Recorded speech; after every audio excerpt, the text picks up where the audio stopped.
Qaradağ rayonu Lökbatan qəsəbəsi Musəvi küçəsində tikiliyə edilən əlavə artırmalar sakinlərin narazılığına səbəb olub. Bir xəbər media tribunası istinadən xəbər verir ki, son illər Qaradağ rayonunda qanunsuz tikililərə edilən əlavələrin sayı durmadan artır.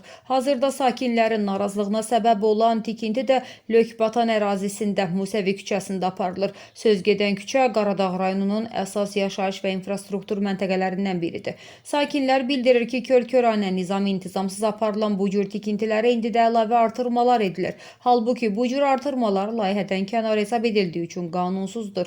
Uzun müddətdir ki, fəaliyyət göstərən obyektin üstünə indi də edilən artırma layihədən kənardır. Çünki əlavə mərtəbənin tikintisi üçün təkrar təsdiq lazımdır. Əgər bu təsdiq yoxdursa, icazəsiz artırma qanunsuz tikinti hesab edilir. Qeyd edək ki, hazırda Qaradağ rayonu faktiki olaraq başçısızdır.